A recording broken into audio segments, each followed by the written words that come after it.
Berlanjut di cerita Xiao Yan. Setelah mengeluarkan teknik mematikan telapak tangan surga kuno, kerangka Doseng tiba-tiba berhenti, kekuatannya tiba-tiba menghilang. Xiao Yan berdiri di alun-alun luas, teman-temannya berkata, "Beruntung kau memperingatkan kami tepat pada waktunya, jika tidak, hasilnya mungkin tidak bisa diprediksi." Telapak tangan dari kerangka Doseng itu, benar-benar terlalu mematikan. Teknik yang dilepaskannya cukup legendaris, kekuatan penghancur yang diciptakan oleh jiwa peninggalannya sudah cukup membuktikan, betapa besarnya dampak yang bisa ditimbulkan. Andai kata itu dilepaskan oleh tubuh sejatinya sewaktu masih hidup, maka kemungkinan bukan hanya aula besar ini yang menghilang, tetapi seluruh dataran pegunungan yang berada di luar, ikut diratakan. Tetapi sayangnya gulungan yang dipegangnya juga ikut dihancurkan. Xiao Yan mengatakan, harta di tempat ini bukan hanya gulungan tersebut, sebaliknya tubuh dari kerangka Doseng itu sendiri, merupakan harta yang paling berharga.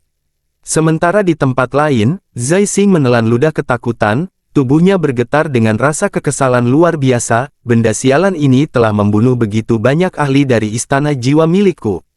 Hari ini aku akan mengubah kerangka itu menjadi tumpukan abu. Zai Xing menghilang dari tempatnya berpijak menuju ke arah depan.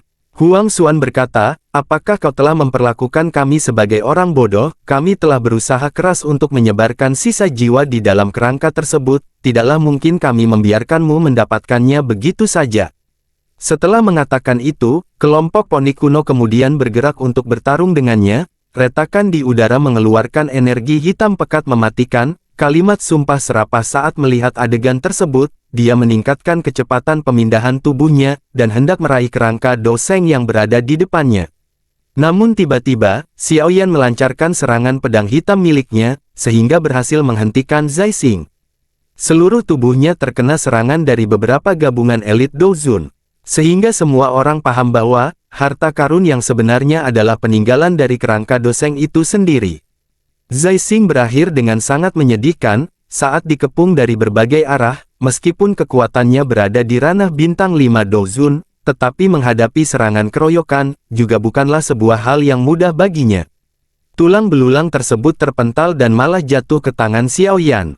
Xiao Yan segera menggunakan 3000 inti jantung api untuk meraih 3 tulang rusuk Doseng yang terdapat tulisan kuno, dan mematahkannya, lalu memasukkan ke dalam cincin penyimpanannya.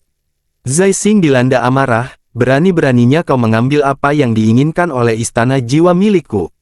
Berhubung Xiao Yan berhasil mendapatkan apa yang dia inginkan, Xiao Yan tersenyum dingin sembari berkata, "Jika kau menginginkannya, maka ambillah ini." Xiao Yan melemparkan kerangka Doseng itu ke arah Zai Xing, setelah dia mengambil 3 tulang rusuk itu. Semua orang beralih menargetkan Zai Xing, yang memegang kerangka tersebut. Saat semua orang menarik beberapa bagian kerangka, maka yang terjadi kerangka itu hancur menjadi beberapa bagian, dan tersebar luas. Zai Xing hanya mendapatkan tengkorak dan lengan, dan yang lain masih menjadi rebutan. Xiao Yan yang tidak puas dengan 3 tulang rusuk tersebut, ikut melesat meraih lengan kanan kerangka.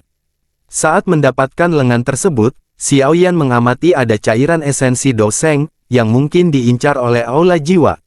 Xiao Yan kembali menarik beberapa patahan tulang yang terdapat esensi Doseng.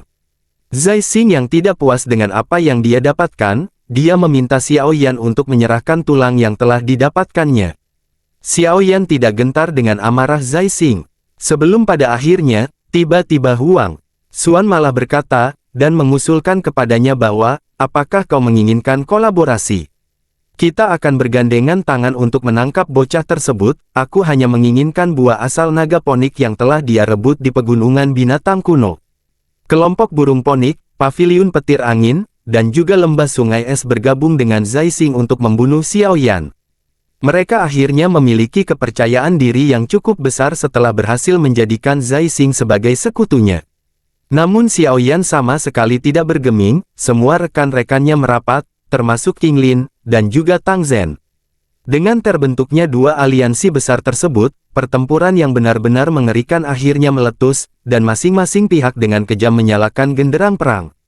Di tengah runtuhan kuno, satu persatu ahli mulai menemukan musuh mereka masing-masing, di mana seperti rencana awal, Huang Xuan akan menghadapi boneka Xiao Yan, yang telah diperkuat dengan formasi. Xiao Yan akan melawan Zai Xing. Tang Zhen berbicara dengan suara yang dalam, ketika meminta Xiao Yan untuk meminta bantuannya jikalau udah enggak kuat melawan Zai Xing. Xiao Yan tersenyum dingin, lalu mengaktifkan perubahan api misterius, dan meningkatkan kekuatannya sebanyak 2 bintang.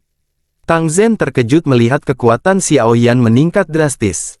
Tang Zhen tersenyum getir, jika mungkin di seluruh benua Doqi, hanya pemuda itulah yang bisa menggunakan perubahan api misterius untuk menambah kekuatan sampai 2 bintang di ranah Douzun. Hantu tua Zai Xing tidak akan meremehkan Xiao Yan, sekilas masih ada jarak 2 bintang di antara mereka, mengingat pemuda itu sudah pernah hampir membuatnya pindah alam ketika masih di kelas Douzong. Zai Xing melepaskan rantai-rantai jiwa menyerang Xiao Yan, namun dengan mudah dihalau dengan tsunami pemecah api. Tidak mau membuang lebih banyak waktu, Zai Xing mengaktifkan tangan pemetik bintang agung, yang membuat ekspresi Xiao Yan berubah menjadi sangat serius. Saat dia melihat tangan bintang yang sangat besar di hadapannya, dia merasakan jika tangan besar itu merupakan gerakan pembunuhan yang sangat kuat. Xiao Yan tidak bisa menahan diri dan langsung mengaktifkan 4 segel dewa sekaligus, mulai dari segel pemecah gunung, segel membalik laut, segel pembalik tanah, dan segel penguburan langit.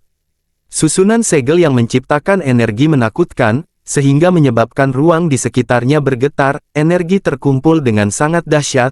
4 segel itu tersusun satu sama lain, sidik jari kristal terbentuk di udara. Dikatakan, jika kelima segel tersusun, teknik tersebut setara dengan teknik Do kelas Tian. Xiao Yan menarik nafas dalam-dalam saat menjentikkan jarinya, dan mengirim sidik jari kristal hingga bertabrakan dengan tangan pemetik bintangnya Zai Xing. Zai Xing tampak kesal melihat Xiao Yan mampu memblokir tangan bintangnya. Hal itu membuatnya habis kesabaran, dan akhirnya mengaktifkan keterampilan ilusi hantu, yang membuat pergerakannya menjadi berkali-kali lebih cepat. Hanya dalam satu hela napas, Zai Xing muncul di belakang Xiao Yan, dan menggempur punggungnya, dan belum puas dengan itu, Zai Xing sekali lagi berkedip di depan Xiao Yan, dan melayangkan pukulan lain. Segera saja, 2 sosok Douzun tingkat tinggi itu, menjelma menjadi 2 komit yang saling bertubrukan, di mana Xiao Yan juga tidak ragu untuk bertarung dengan liar. Mengingat dia memiliki api 3000 pembakaran yang bisa menyembuhkan seluruh luka-lukanya dengan cepat.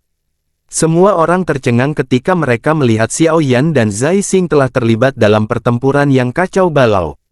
Zai Xing terlihat kesal setelah menyadari Xiao Yan membawa penyembuh alami di tubuhnya. Berpikir jika dia tidak mungkin terus melanjutkan pertarungan yang sangat tidak menguntungkan seperti ini. Karena itulah Zai Xing berniat menghabisi Xiao Yan dengan 1 kali serangan teknik Dou-nya, dan mengandalkan kecepatannya yang memang lebih unggul daripada Xiao Yan. Xiao Yan sendiri sadar jika dia tidak akan bisa bertahan kalau harus adu speed dengan Zai Xing. Karena itulah dia tidak punya pilihan, kecuali mengepakkan sayap tulangnya. Toh suku Ponik Surga sama sekali tidak memiliki niat untuk membiarkannya pergi dengan tenang. Energi baru saja terkumpul ketika angin kencang menyebar ke udara, membuat Zai Xing buru-buru menarik diri karena merasakan ada ancaman entah apa, sedang mengarah kepadanya. Namun belum sampai Zai Xing benar-benar menarik tubuhnya, sebuah serangan yang kejam menghantam tubuhnya. Zai Xing mengangkat kepalanya hanya untuk melihat Xiao Yan mengepakkan sepasang sayap tulang di punggungnya, dan membawa 4 macam api yang melingkar di tangan Xiao Yan. Menandakan bahwa pemuda itu akan sekali lagi melemparkan teratai api amarah Buddha. Sayangnya kecepatan Zai Xing tidak mampu menandingi Xiao Yan dengan sayap tulang ponik, membuat Zai Xing hampir saja pasrah. Tiba-tiba, 2 sosok muncul dari ruang kosong, muncul di hadapan Xiao Yan dengan sayap ponik di punggungnya. Sembari berkata, menyembunyikan esensi darah ponik iblis kuno, dan memurnikan sayap tulang ponik, bocah, kau sungguh sangat bernyali.